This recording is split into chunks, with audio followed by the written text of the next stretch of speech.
74 साल पहले 21 जून 1948 को लॉर्ड माउंटबेटन के पालम एयरपोर्ट से इंग्लैंड रवाना होने के साथ हमारी गुलामी का वह आखिरी चिराग भी बुझ गया जिसे हमारे नेताओं ने खुद बड़े जतन से जला रखा था। वे रोके क्यों गए थे? यह सवाल आश्चर्यचकित करता है।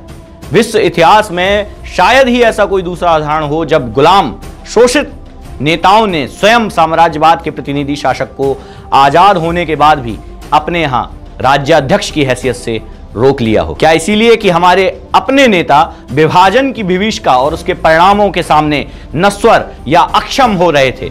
यदि ऐसा था तो हमारे नेताओं ने क्या जॉन स्टैची और रुडयार्ड किपलिंग का वह कठिन सत्य साबित नहीं किया कि भारतीयों में स्वशासन की क्षमता ही नहीं है?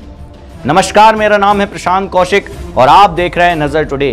बात हो रही है आजादी के अमृत महोत्सव में उस कथन की जब लॉर्ड माउंटबेटन को भारत में 1948 के बाद भी रोका गया था। जिस देश का राज्याध्यक्ष औपनिवेशिक काल से चला आ रहा हो उसकी आजादी का अर्थ क्या बना?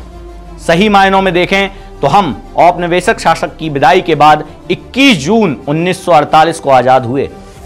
माउंटबेटन का पहला दायित्व प्रत्येक दशा में ब्रिटिश हित की रक्षा करना ही था। जब संविधान नहीं था तो 15 अगस्त को गवर्नर जनरल माउंटबेटन व प्रधानमंत्री नेहरू का शपथ ग्रहण ब्रिटिश महारानी के प्रति स्वामी भक्ति सेवक के रूप में हुआ। अब आजादी के बाद भारतीय क्षेत्र में ब्रिटिश हित क्या थे? सोवियत यूनियन का विस्तार एक बड़ी जियोपॉलिटिकल समस्या थी। अफगानिस्तान एक बफर की हैसियत में था और यह स्पष्ट हो चुका था कि पाकिस्तान का निर्माण ब्रिटिश उपनिवेशवाद की प्रयोगशाला में ही हुआ है। 1940 में लाहौर प्रस्ताव पढ़ा गया।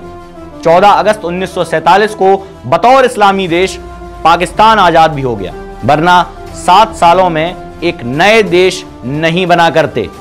ब्रिटेन के लिए यह सुनिश्चित करना आवश्यक था कि इस नए देश की कहीं भ्रूण हत्या ना हो जाए। इसलिए पंजाब में यूनियनिस्ट पार्टी व सरहदी सूबों में कांग्रेसी सरकारें बर्खास्त कर दी गईं। कनिंघम को बुलाकर गवर्नर बनाया गया।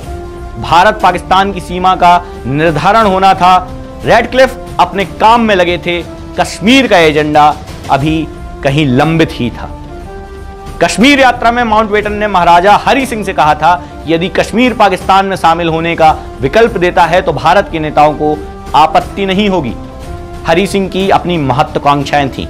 पाकिस्तान का इस्लाम के अलावा कोई वैचारिक आधार ही नहीं था, अतः वह कम्युनिस्ट विस्तार के विरुद्ध एक स्वामिभाविक मोहरा था।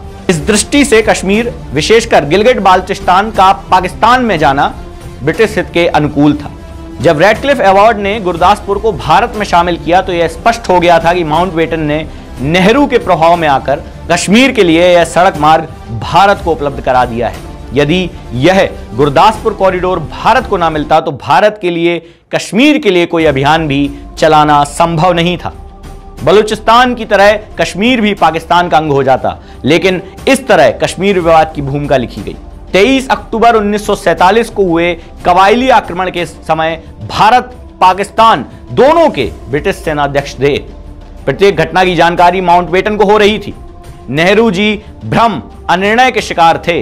वह तो सरदार का दखल था कि विलय हस्ताक्षरित हुआ व सेनाएं श्रीनगर में 27 को उतरने लगी, तब कश्मीर घाटी बच सकी। घटनाक्रम से स्पष्ट है कि कश्मीर घाटी का भारत में रह जाना एक चमत्कार से कम नहीं है। यह ब्रिटिश एजेंडे के विपरीत रहा होगा। फिर भी माउंटबेटन ने सुनिश्चित किया कि घाटी में उड़ी से आगे उत्तर में स्कुर्दू की ओर भारतीय सेना ना बढ़ सके। यह युद्ध ऐसी शतरंज थी जिसमें दोनों ओर से ब्रिटिश सेनाध्यक्ष फ्रेंडली मैच खेल रहे थे। उनका उद्देश्य अपनी सेनाओं को इच्छित सीमाओं तक सीमित करने का था। गिलगित एजेंसी जुलाई 1947 में महाराजा के पास वापस आनी थी। कबायली आक्रमण में भारत पाकिस्तान युद्ध 26 अक्टूबर 1947 को प्रारंभ हो जाता है। 1 नवंबर 1947 को गिलगित में महाराजा की सेना में कार्यरत मेजर ब्राउन, जो मूलतः ब्रिटिश एजेंट था, विद्रोह कर पाकिस्तान में शामिल होने की घोषणा कर देता है। आश्चर्य यह है कि गिलगित भारत का भाग हो चुका था, लेकिन भारत का ब्रिटिश सेनाध्यक्ष व माउंटबेटन कोई सैन्य कार्यवाही नहीं करते हैं, ना ही स्कुर्दू को आजाद कराते हैं। वह इलाका बिना किसी प्रतिरोध के पाकिस्तान को चला जाता है।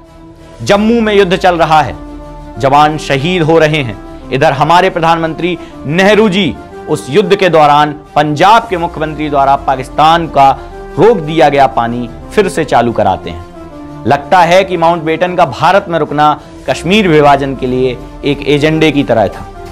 माउंटबेटन ना रहे होते तो देश में ब्रिटिश सेनाध्यक्ष के स्थान पर जनरल करियप्पा या जनरल नाथू सिंह होते। सेना पूरी शक्ति से युद्ध करती, पाकिस्तान के कश्मीर का ख्वाब वहीं पर अंत हो जाता। कश्मीर की समस्या भारत के लिए और पाकिस्तान के लिए भी लगातार बढ़ती जा रही है। इसका हल किसी भी प्रधानमंत्री द्वारा भारत या पाकिस्तान में नहीं निकाला जा सकता, लेकिन जो भी कोशिशें आज तक भारत की तरफ से की गई, पाकिस्तान का उनको सही से जवाब नहीं दिया गया। याह्या खान हो या फिर बेनजीर भुट्टो, किसी ने भी इस प्रकार की समस्या को हल करने की तरफ अपने सही कदम नहीं उठाए। नवाज शरीफ ने कोशिश भी की थी, लेकिन उसका भी कोई हल नहीं निकल सका। कश्मीर लगातार जलता गया। क्या माउंटबेटन की कोशिशें नाकाम रहीं? क्या नेहरू इसके लिए जिम्मेदार थे? क्या सरदार की कोशिशों ने बचा कुचा कश्मीर भारत की तरफ रखने में अपना प्रयास सफल किया? कश्मीर की जो समस्या है वह कोई आम समस्या नहीं है। दो देशों के बीच जब युद्ध होता है तो इसमें आम लोगों का ही नुकसान होता है, चाहे वो पाकिस्तानी हो या फिर भारत में रहने वाले भारतीय नागरिक। युद्ध की विभीषिका आप रूस और यूक्रेन युद्ध से भी देख सकते हैं, जब एक भरे पूरे शहर या भरे पूरे देश को तबाह कर दिया जाता है। युद्ध किसी भी मायने में सही नहीं ठहराया जा सकता, लेकिन पाकिस्तान जो एजेंडा चलाता है भारत के खिलाफ, उसको भी किसी प्रकार से उचित मानना ठीक नहीं है। भारत मुंह तोड़ जवाब देता आया है, देता भी रहेगा, लेकिन ये वो मुद्दा है जिसको राजनयिक तौर पर हल करना सबसे ज्यादा उचित और ठीक माना जाएगा। ऐसी ही नई इंटरेस्टिंग खबरों को देखने के लिए देखते रहें नजर टुडे। वीडियो अच्छा लगे लाइक करें, शेयर करें और सब्सक्राइब करें अपने फ्रेंड्स और फैमिली के साथ। धन्यवाद।